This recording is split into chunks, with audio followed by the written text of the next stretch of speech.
Hello everyone, myself Professor P.T. Avile from the Kekewa College of Agriculture Biotechnology Nashik. Today we will discuss on the topic Kingdom Animalia. This is the contents, characteristics, classification. The classification in two types: vertebrates and invertebrates. Vertebrates includes mammals, fishes, birds, reptiles and amphibians. Invertebrates includes echinoderms, arthropods, molluscs, annelids, nematode, flatworms, cnidaриans and poriferans.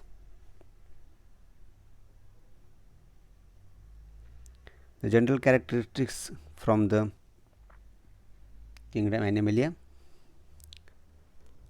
far more diverse than kingdom Plantae. This is consist of most complex, consisting about 2 million species. This is a heterotrophic and multicellular eukaryotes belong to this kingdom, that is very in size, ranging from microscopics to the most gigantic creatures. Gigantic means huge, big. This is a classification.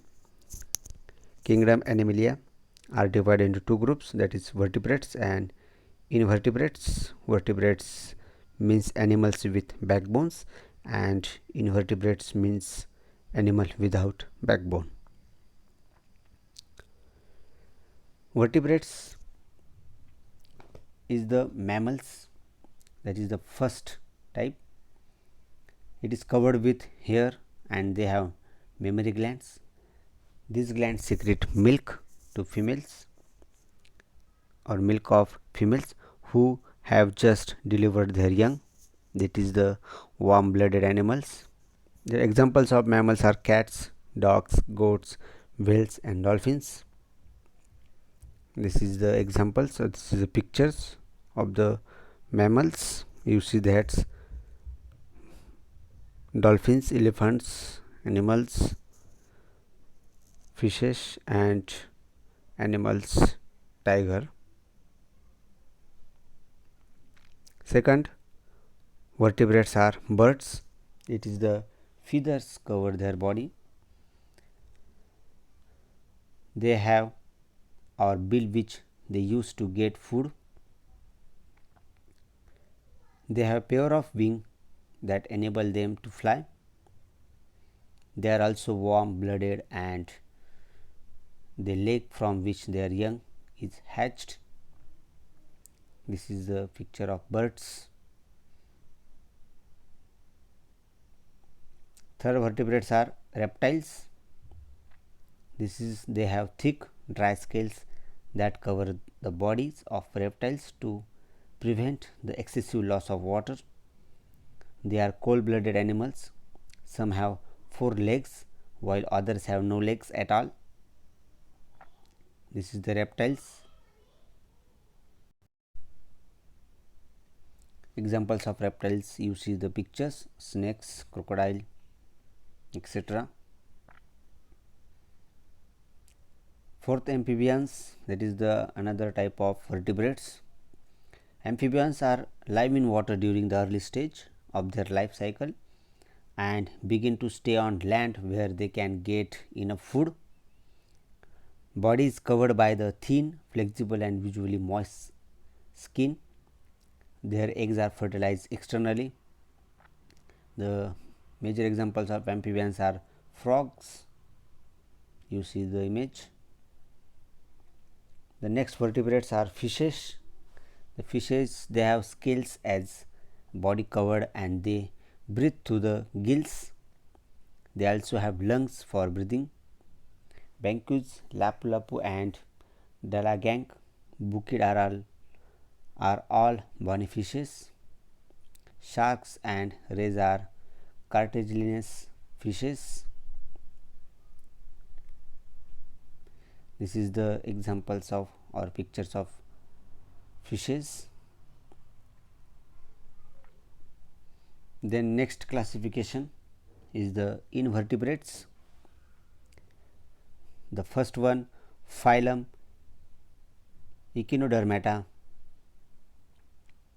This is a marine organism with spiny skin. From the Greek terms echinos or echinos meaning hedgehog and derma means skinning. The tube feet and system of canals in the body that serve as a channel for sucking in the sea water to obtain nutrients and for emitting seawater. That is the echinoderms. The examples.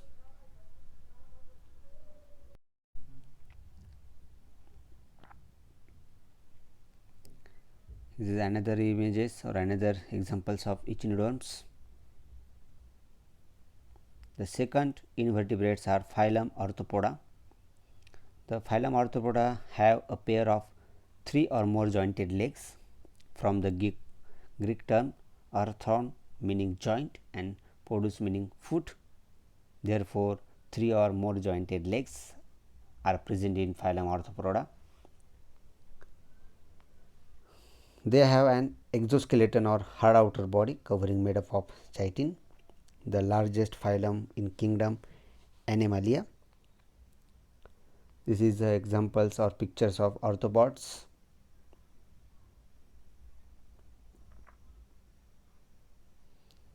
The next invertebrates is the phylum Mollusca.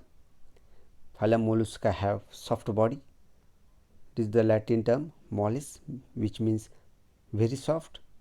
Most have protective shells. They have outer covering.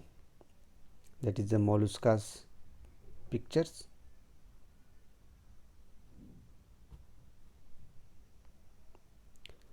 The next invertebrates, it is the phylum Annelida. It is characterized by ring-like body parts. They have worm with segmented body. They have mouth at the front and anus at the tail end of their body. They have hearts and blood vessels that constitute a circulatory system. That is examples of annelids or pictures of annelids.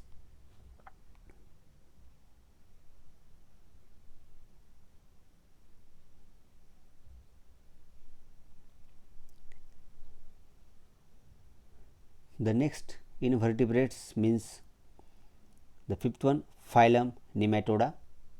Nematoda are the round worms or cylindrical worms with finely taper tail. The body is covered with tough non-living skin that resists drying and crushing.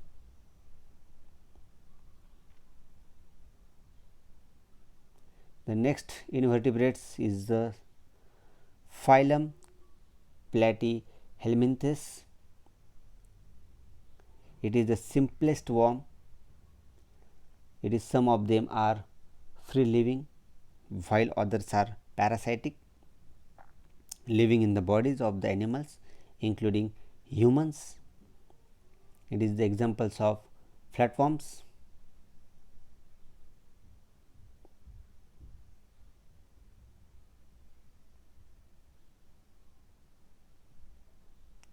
The next invertebrates are phylum Cnidaria, that is the possess stinging structures called nematocysts in their tentacles, characterized by hollow tube-like bodies with a mouth at the end.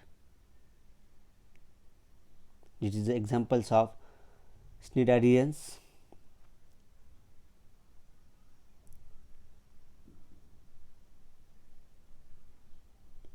The next invertebrates are phylum Porifera. It is the pore bearing organism. They may have or live singly or in a colonies.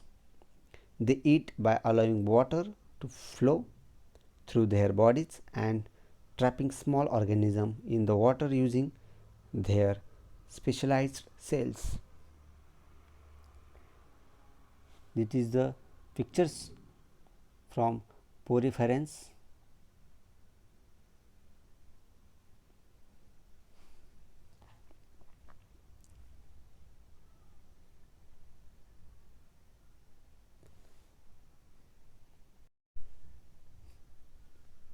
The conclusion from this lecture is, you know about the kingdom Animalia, and in this we are studied, or we are know about the characteristics of kingdom Animalia, then various classification, majorly two, that is the vertebrates and invertebrates. Vertebrates includes mammal, fishes, birds, reptiles and amphibians, and invertebrates includes echinoderms, arthropods, molluscs, annelids, nematode, platyhelminthes, platforms, cnidarians, and last one poriferans. Thank you for listening. Thank you very much.